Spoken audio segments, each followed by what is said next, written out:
Today, we're diving into 4 real cases where experienced hunters came face to face with animals that didn't back down. Instead, they fought back. These stories serve as reminders that in the wild, it's not always humans who hold the upper hand. If you enjoy stories like these, unbelievable encounters between people and the animal kingdom, make sure to subscribe and stick around for more. Now let's get into the first story 1. The moose that refused to run. Alaska 2017. Dale Wexler wasn't new to the wilderness. At 48, he'd hunted elk, bear, and even wolves in remote parts of Canada. But in 2017, he and his younger cousin, Ryan, took a trip to Alaska for something new: moose hunting. It was meant to be one of those bucket list trips. They rented a float plane to drop them near a remote ridge, packed with enough supplies for 10 days, and 2 high-powered rifles. For 5 days, they didn't spot a single moose. The area was quiet. Too quiet, Dale noted. Tracks, yes. Droppings, sure, but the animals were always just out of reach. On the 6th morning, just before sunrise, Dale spotted a massive bull moose standing in a misty clearing. He motioned to Ryan, who was about 20 yards behind him. The animal wasn't running. It was just staring still, like it was sizing them up. Dale whispered, "Take the shot." But something about the way the moose stood there, chest out, towering at nearly 7 feet at the shoulder, antlers spanning more than 5 feet wide, it didn't feel right. Ryan hesitated. Dale fired once, a clean shot to the chest. The moose bucked hard, but didn't drop. Instead, it charged. Ryan froze. Dale yelled, "Climb, get to the tree!" But there were no low branches, just skinny spruce trunks and brush. The moose slammed into Dale before he could reload. It sent him flying into a snowbank. Ryan watched in horror as the animal stomped. Down again and again. When he finally managed to fire, it was too late. The moose disappeared into the trees. Dale survived, but barely. 4 fractured ribs, a broken leg, a collapsed lung, and permanent damage to his lower spine. He never hunted again. Wildlife officials later told them this particular bull had been spotted near the same ridge in prior seasons. It was unusually aggressive and had charged multiple hikers without being provoked, but they'd never been able to track it. Some say it had grown to distrust humans, maybe even recognize rifles as a threat. But Dale's words in an interview months later stuck with viewers. "It wasn't like any animal I've ever hunted. It didn't run. It waited. It watched. Like it knew what we were, and it made a decision." 2. The leopard in the sugarcane. India 2019. In the rural outskirts of Maharashtra, India, leopard sightings aren't rare. But attacks? Those are another story. In 2019, a group of 3 local men, Ganesh, Manoj, and Jitendra, decided to go out one early morning to track a leopard that had been preying on their village's goats. Now, they weren't official wildlife officers. They weren't scientists or researchers. They were farmers. But they'd grown tired of losing livestock and were confident they could at least scare the big cat off. They brought with them a flashlight, a steel-tipped bamboo pole, and an old bolt-action rifle with just a few rounds. It wasn't about hunting for sport. It was about protecting their livelihoods. They tracked the animals' prints through the dense sugarcane fields at sunrise. The rustling of cane stalks was their only guide. Then they heard something, low growling not far ahead. Jitendra flicked on the flashlight and shined it toward a small clearing between the stalks. The leopard was already crouching. It didn't bolt. It didn't hiss. It launched. Ganesh fired but missed. The cat twisted mid-air, using the tall cane as cover, and struck him across the chest with a swipe that sent him tumbling backward. The men screamed and ran, but the leopard was quick, cutting between rows of cane like a shadow with claws. It latched onto Manoj's back, clawing down toward his spine. Jitendra ran toward them with the pole and jabbed it hard into the leopard's ribs, forcing it to release. The cat growled, not in pain, but in warning. Then it slunk back into the brush. By the time forest rangers arrived an hour later, Ganesh and Manoj were bleeding badly but alive. They were airlifted to a trauma center and eventually recovered. What stunned experts was how the leopard had behaved. According to a wildlife biologist involved in the follow-up, that leopard wasn't defending territory, it was asserting dominance. It waited in the cane, watching them close in. It knew what was coming and still chose to stand its ground. The incident changed how local officials approached animal conflict. Instead of tracking leopards after attacks, they started working on early intervention, educating farmers, offering livestock pens with reinforced fencing, and stationing rangers near villages. As for Ganesh, he never returned to the sugarcane fields alone again. He once told a local reporter, "You think you're the one stalking it until you realize it was never afraid of you in the first place." 3.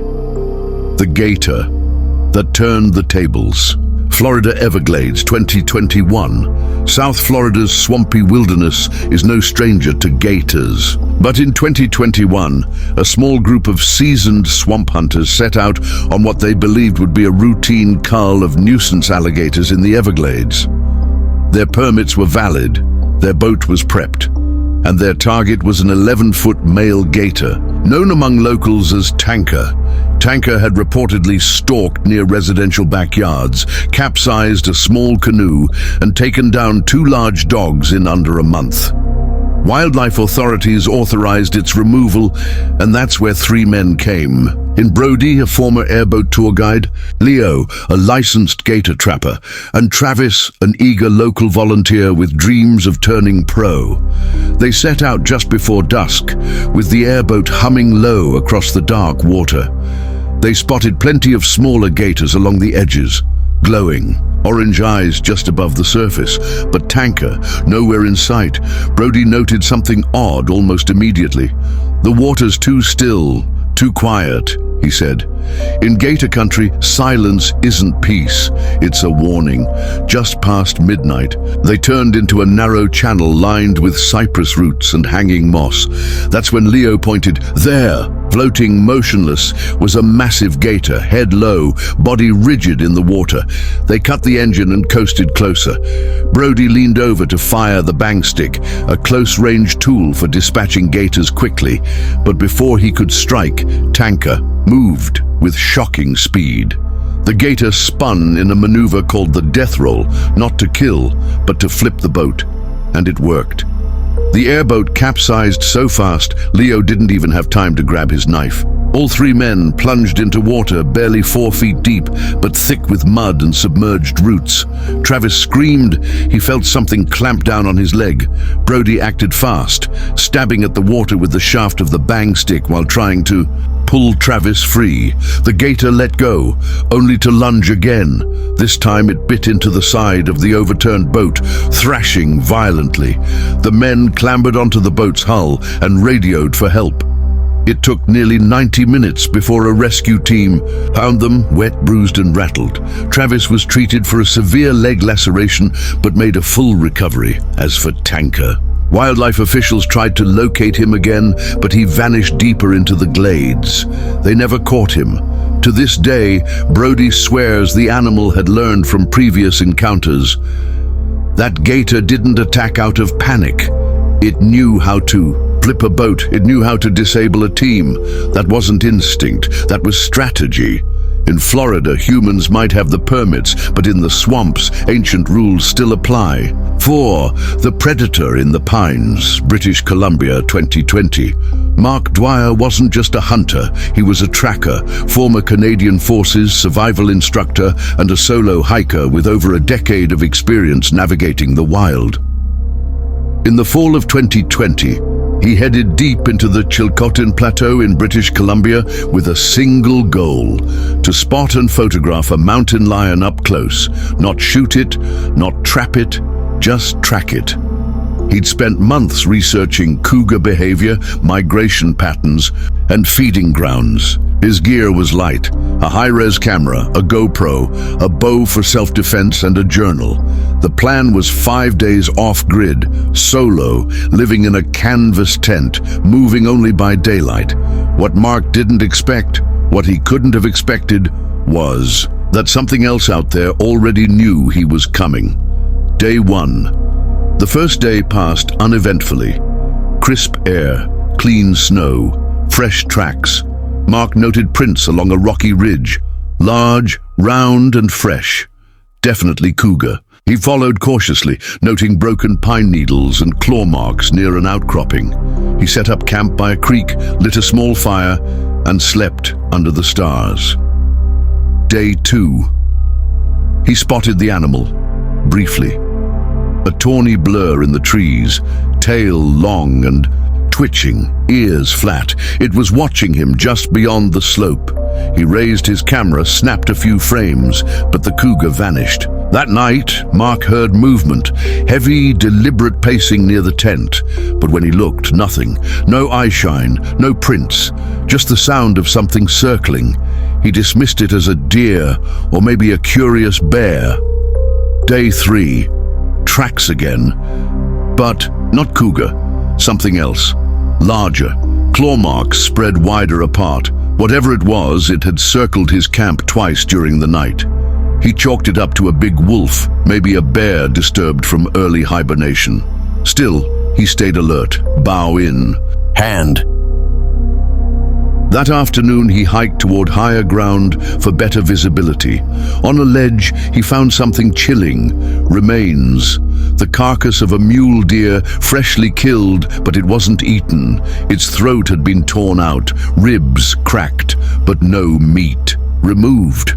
No bite marks in the haunches. It wasn't a kill for food. It was something else. He moved cautiously back to camp. That night the fire wouldn't stay lit.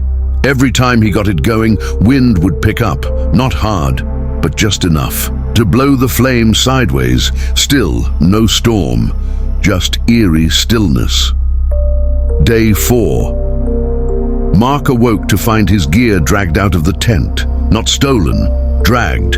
His boots were 20 feet from camp. His journal pages were scattered across the snow. His bow, bent, not broken, just bent slightly, as if someone or something had tested it.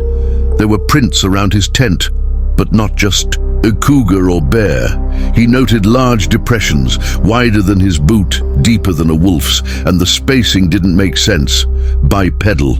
But no human could have moved like that on that terrain without stumbling. He started documenting everything with his GoPro. Then came the sound, low, rumbling, like a growl but longer, more like a vibration. Mark backed up toward the ridge, camera on, scanning. That's when he saw the cougar again.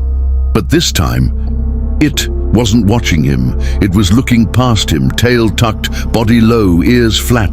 The big cat was afraid, and then it bolted. Cougars don't run like that. They slink, they stalk, but this one ran full speed down the slope and vanished into the trees. Mark turned slowly. There was nothing there. Not yet. The final night. He didn't sleep. Every hour he heard something shifting in the woods, not walking, sliding, as if weight was being shifted on slick ground, like something stalking low to the ground, but no footsteps, no breathing. At 2:43 a.m. he caught it, barely, on his thermal camera. A shape. Low, long, wide, not quite bear, not cougar. It moved just outside the heat range, blurry and indistinct, but real. He didn't wait till morning. He packed up and hiked out that night. 17 miles, non-stop, in freezing temperatures.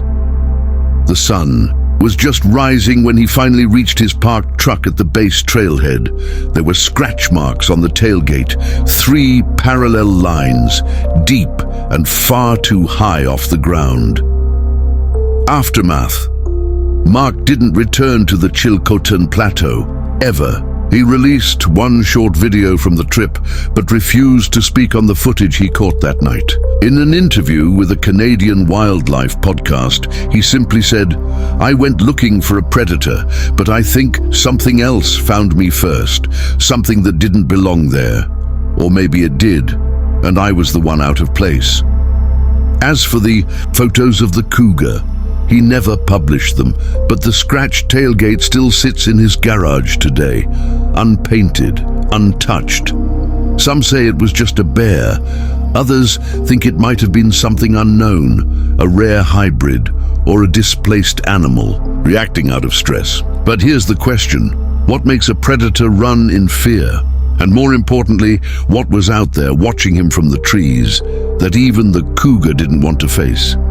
If that last story gave you chills, you're not alone. Whether it's deep in the Everglades, high in the mountains, or just beyond the tree line, we're constantly reminded that nature doesn't always play by our rules. So if you're fascinated by real stories of humans crossing paths with the wild, sometimes with unexpected, terrifying results, make sure you subscribe to the channel. We've got more true encounters, animal mysteries, and unbelievable wilderness moments coming your way. And tell us in the comments which story left you thinking. Maybe we're not always the top of the food chain. Stay curious, stay respectful of nature, and we'll see you in the next one.